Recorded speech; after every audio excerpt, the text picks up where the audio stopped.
আসসালামু আলাইকুম। তো কি অবস্থা সবার? আশা করি সবাই অনেক ভালো আছেন। আল্লাহর রহমতে আমিও অনেক ভালো আছি। আপনাদের সবাইকে নিশির ডাক চ্যানেলে স্বাগতম। আমাদেরকে অবশ্যই আপনারা সাপোর্ট করবেন এবং আমাদের পাশে থাকবেন। আমাদের ভিডিওগুলো অবশ্যই আপনারা লাইক করবেন এবং ছোট্ট একটি কমেন্ট করে আপনার মতামত জানাবেন এবং আমাদের ভিডিওগুলো আপনাদের বন্ধুদের মাঝে শেয়ার করবেন। তো আপনারাও আপনাদের জীবনের ভৌতিক অভিজ্ঞতা এবং কালেক্ট করা গল্প আপনাদেরকে শেয়ার করতে পারেন, হতে পারে তা কালেক্ট করা বা আপনার জীবনে ঘটে যাওয়া ভৌতিক অভিজ্ঞতা। তো তা শেয়ার করার জন্য আপনাকে একটা ছোট্ট একটি কাজ করতে হবে। আপনারা আমাদের ইমেল অ্যাড্রেসে আপনার গল্পগুলো লিখে পাঠাতে হবে। আমাদের ইমেল অ্যাড্রেস হলো realhorrorstory00@gmail.com। আমার এই ইমেল অ্যাড্রেসটি ভিডিওর পিন কমেন্টে এবং ডিসক্রিপশন বক্সে দেওয়া হবে। তো আজকে যে গল্পটি আমি আপনাদের মাঝে নিয়ে হাজির হয়েছি তা হলো আমার এক কাকার থেকে কালেক্ট করা। তিনি বর্তমানে ঢাকায় জব করেন। তিনি আমাকে এই গল্পটি শেয়ার করেছেন। আমি আপনাদেরকে আজকে এই গল্পটি আপনাদের মাঝে শেয়ার করব।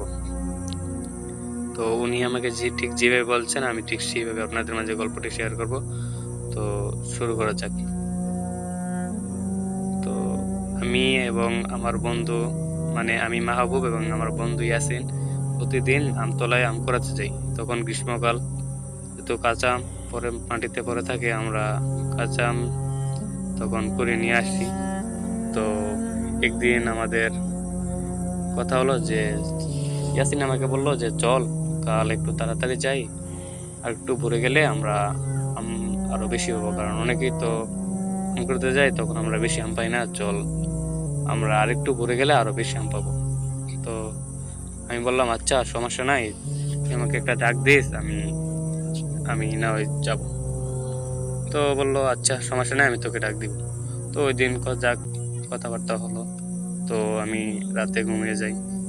তারপর ও আমাকে ডাক দিবে বলে গেছে। তো আমি ভাবছি, তারপর আমি রাতে ঘুমাই। তারপর হঠাৎ ওর ডাকে আমার ঘুম ভাঙে। ও আমাকে ডাক দিল, মাহবুব চল ভোর হয়ে গেছে, আম কুড়াতে যাই, না হলে একটু পর আম পাবো না।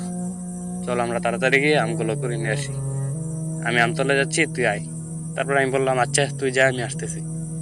যেহেতু আমতলাটা আমাদের বাড়ি থেকে বেশি দূরে না। তারপর আমি দরজা খুললাম, দরজা খুলে দেখি যে চারদিক ফর্সা হয়ে গেছে, মনে হচ্ছে ভোর হয়ে গেছে। আমার কাছে মনে হচ্ছে যেন ভোর হয়ে গেছে। তারপর আমি দরজা খুলে বেরিয়ে যাই।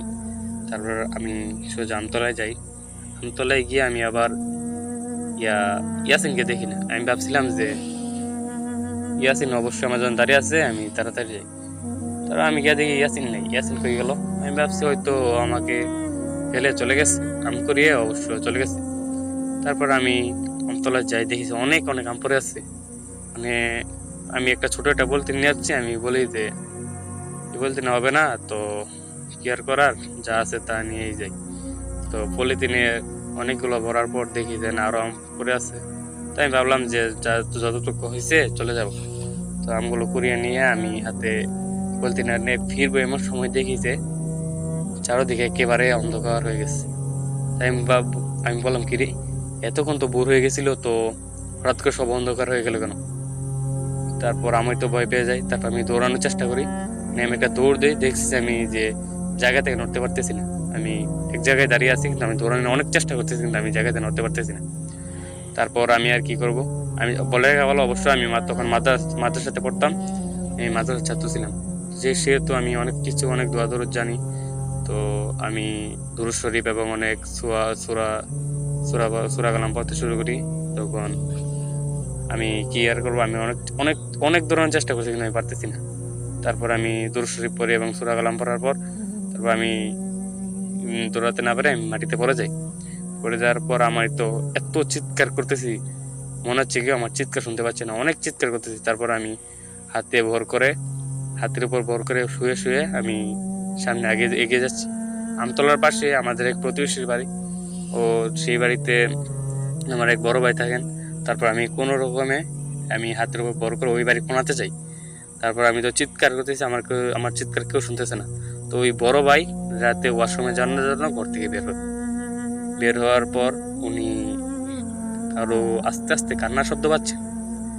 তারপর উনি ভাবলেন কিরে, এত রাতে আবার কে কান্না করতেছে? অবশ্যই বড় ভাইয়ের নাম হচ্ছে সাইদ। তারপর উনি কান্না করতেছে, মানে উনি শুনতেছে যে কান্নার আওয়াজ, কান্না করতেছে। তারপর উনি বললেন, যাই তো দেখি কে কান্না করতেছে, তোরা তো কি আর কারো কান্না করার কথা না। তারপর উনি বাড়ির কোনায় যাই, গিয়ে দেখে যে আমি পড়ে আছি, মানে আমি শুয়ে পড়ে আছি এবং কান্না করতেছি। তো আমার বললো, কিরে মাহবুব, উনি বলেন যে কিরে মাহবুব, তুই পড়ে আসছিস, পড়ে আছিস কেন, এবার কান্না করতেছিস কেন? উনি তো, আমার তো তখন এমন অবস্থা যে আমি কথাই বলতে পারতেছি না। তারপর উনি আমাকে ধরে কোনো রকমে নিয়ে ওনার বাড়িতে নিয়ে আসে, মাথায় পানি ঢেলে। এবার আমি অজ্ঞান হয়ে গেছিলাম তখন। তারপর উনি আমাকে মাথায় পানি ঢালে এবং আমাকে বাড়িতে নিয়ে দিয়ে আসে। তারপর বাড়িতে যাওয়ার পর আমাকে গরম পানি দিয়ে গোসল করায় এবং যা মুরব্বীরা যা যা করে তা তা করায়, তার দায়ের মাথায় নুন দিয়ে আমাকে খাওয়ায় এবং অনেক কিছু করে যা যা করে আর কি। তারপর সেদিন চলে গেল, আমি পরদিন মাদ্রাসায় যাই। মাদ্রাসায় যাওয়ার পর হুজুরের সাথে এই ঘটনা শেয়ার করি। তারপর হুজুর আমাকে বলে যে, তুমি যে দুরূদ শরীফ পড়ছো, এই যে সূরা কালাম পড়ছো, সেজন্য তুমি বেঁচে গেছো, না হলে তোমাকে অনেক বড় ধরনের ক্ষতি করতো, তাই তোমার কিছু করতে পারেনি। তো এই ছিল আমার ঘটনা আজকে। তো বন্ধুরা, এটি আমাদেরকে শেয়ার করছেন আমাদের মাহবুব কাকা। তো আপনারাও আমাদেরকে শেয়ার করতে পারবেন আপনাদের গল্পগুলো। অবশ্যই আপনারা আমাদের ইমেইলের মাধ্যমে আমাদেরকে গল্প শেয়ার করবেন এবং আমাদেরকে অবশ্যই সাপোর্ট করবেন। আমাদের ভিডিওতে লাইক করবেন, কমেন্ট করবেন এবং আমাদের অবশ্যই চ্যানেলটি সাবস্ক্রাইব করবেন। তো ধন্যবাদ সবাইকে গল্পটি শোনার জন্য, এবং নেক্সট গল্পের জন্য অপেক্ষা করুন এবং আপনাদের গল্প আমাদের মাঝে শেয়ার করুন। ধন্যবাদ সবাইকে।